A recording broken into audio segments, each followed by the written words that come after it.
and to a universe in which on one planet of one among billions of stars and billions of galaxies, the Big Bang would not have led to that kind of universe if those initial conditions had been even slightly different. That's why it's called the fine-tuning argument. That if those initial conditions had to be precisely fine-tuned in order to lead to any kind of ordered universe at all, let alone the universe that we know. And so the fine-tuning argument goes, that can't just be coincidence. It can't just be a matter of chance that the initial conditions were just right. There must be some divine plan, some divine purpose, some divine intention which made those initial conditions just right to lead to the existence of an ordered universe and life on at least one planet in that universe. That's the way in which the fine-tuning argument goes. Now, I'm not a scientist, I have to emphasize that. Some scientists have said, well, we can give explanations of why those initial conditions were as they were. I am in no position to judge how good those possible scientific explanations are. Scientists sometimes refer to, Stephen Hawking, for example, in his new book Grand Design, refers to something called M theory as a possible explanation of why those initial conditions were as they were. I have no idea how satisfactory those sorts of explanations are, but I want to make three general points about the fine-tuning argument. First of all, even if it's the case that scientists at the moment can't give a full explanation for why the basic physical constants are as they are and why the initial conditions of the Big Bang were as they were, that's no reason to stop looking for a scientific explanation.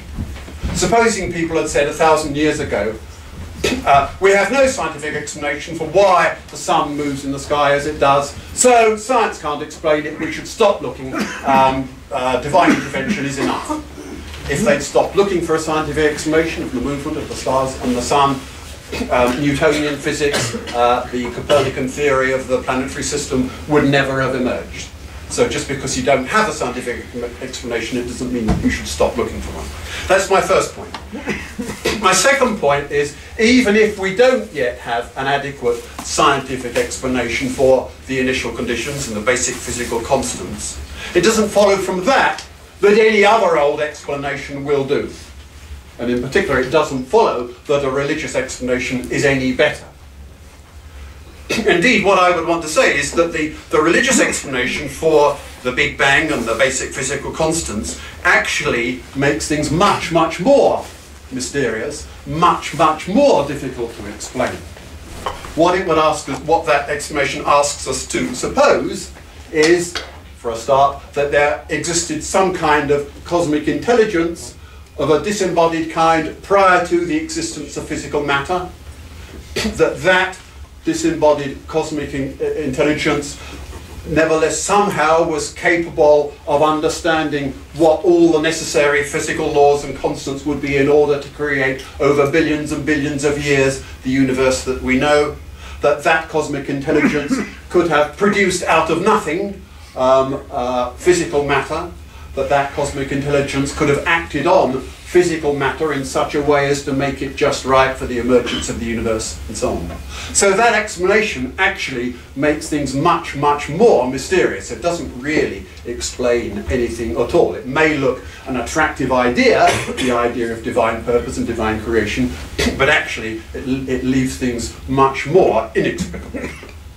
And then the third point I want to make, the fine-tuning argument, is this. Even if there was something in that argument, even if the ultimate explanation for why the universe is as it is has to make reference in the end to the operation of some kind of intelligence, that's still a million miles away from the God of existing world religions.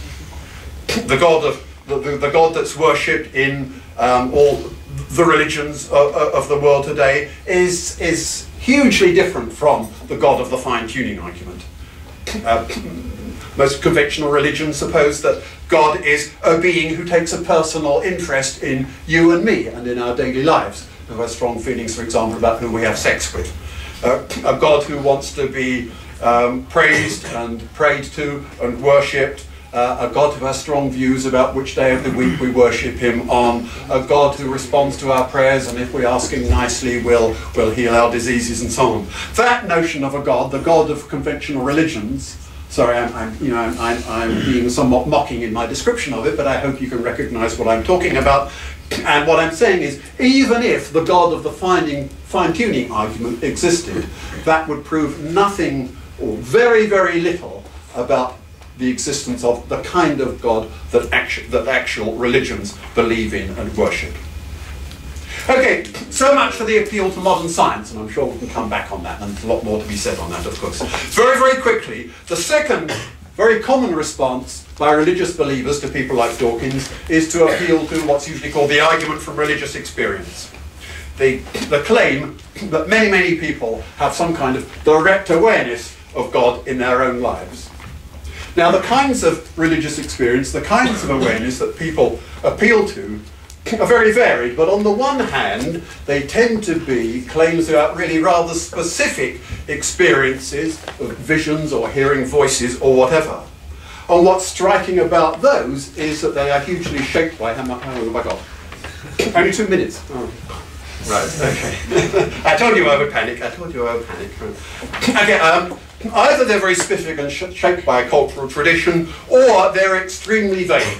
They're just vague feelings of awe and wonder, a sense of peace and being at one with the universe, a sense of being bathed in love, and so on. Now, of course, these experiences are very important for the people who have them, but again, it's a huge distance from them, those experiences, to any recognizable claim about the very, very precise existence of the kinds of gods that are worshipped in the world's great religions. Now, I've only looked at 2 arguments, and I look forward to hearing what Hassan has to say in the way of producing other arguments, and what you in the audience may want to produce in the way of other arguments, and we can respond to that. But the last thing I want to say is this. The question, is there a God, seems to me to be, in a way, not the most important question. Actually, I think the more important question is, what kind of God do you or other people believe in? I would want to say that all ideas of a deity are human creations, and they can reflect both the best and the worst in human beings. Here's one kind of God that some people seem to believe in. It's a God, or he is a God, because it's usually a he, who has exclusively revealed everything that we need to know in some one sacred text, although of course people disagree about which one it was, who has produced a sacred text that has to be understood completely literally, which gives us an unchanging truth, which tells us how we have to act in every aspect of our daily lives, which tells us that we need to persecute homosexuals, that we need to treat women in a patronizing way, and tells us to persecute and kill and wage war on people of other religions. A God of hatred and vengeance. I think it's terribly important to try to persuade you that that God does not exist. Many people, and I'm sure many of you, have a very different picture of God. Of God as a loving God and a merciful God, a God who has put something of himself in every human being, and that divine spark in every human being has to be cared for and respected. It's a view of God that leads people to live lives of devoted concern for their fellow human beings, that inspires them to combat human suffering, to combat poverty and injustice, and to try to make the world, work together with other people to try and make the world a better place. If that's the God that you believe in, I don't much mind. I don't agree with you, but I don't mind, because I believe that idea of a God reflects the deepest and the finest features of the human spirit and of what human beings are. If you want to call that essence of the human spirit God, well, that's up to you, but I believe that we can work together. Thank you very much. That was our presentation by Professor Richard Norman. Within his presentation, he mentioned many arguments. He said that 2 arguments have been prevalent within historical discussions on this topic. He mentioned some very points I'm going to quickly mention. He mentioned on the M theory and how this may be a way of defining how we came into being. But his proposal was that even if science does not have an explanation, doesn't necessarily mean that we should stop at that point. Maybe, hopefully in the future, science will provide an argument. He mentioned some points on fine-tuning and how actually science makes more sense rather than believing in this mysterious God. I think it makes it more difficult for us to come to an understanding. And even if we were to have an ideal understanding of God, he mentioned that actually this kind of this actually doesn't exist within the religions that exist at the current moment. And more importantly, he ended on the point that he wanted to actually come to the main discussion of what kind of God do you actually believe in. So hopefully I'm going to give Hassan Chaudhry at the same time 15 minutes to present his argument. Without further ado, Hassan Chaudhry, please.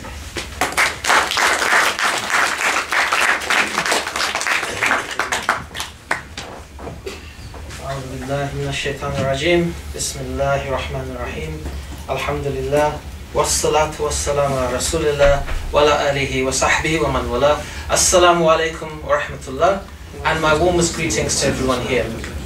Now, I'd like to thank SOAS SU's Belief and Reason Society for the invite, and thank Professor Norman for his considered views.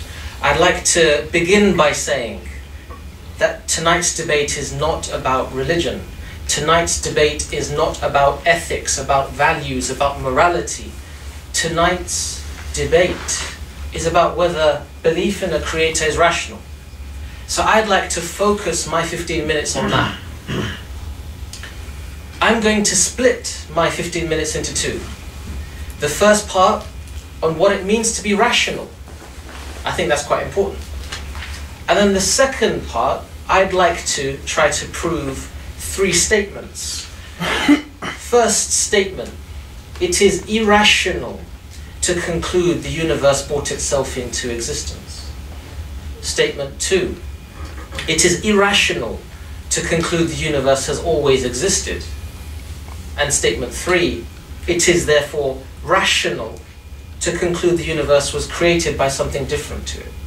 Those are the three statements I'm going to go through. But before I do, I want to discuss what it means to be rational. So, what does it mean to be rational? It means that we think naturally. Because the human being thinks naturally, thinks rationally. And they have to make an effort to become irrational. The 4 steps of thinking, 4 steps. Let me just break this down for you. You begin with something real, a reality. If you don't have something real to think about, what are you thinking about? You have to sense this thing that is real. If you have no sensation of this thing, then how do you know it's there? You have to then, step 3, make a link between the thing that you've sensed and the information and the experience that you already have. And step 4, you judge. Now just to summarize, reality, a sensation of that reality, a link between that sensation and what you already know, and step 4, judgment. What this is telling us is it's not enough to be able to sense something to be able to think. You need to sense something and link it to information you already have.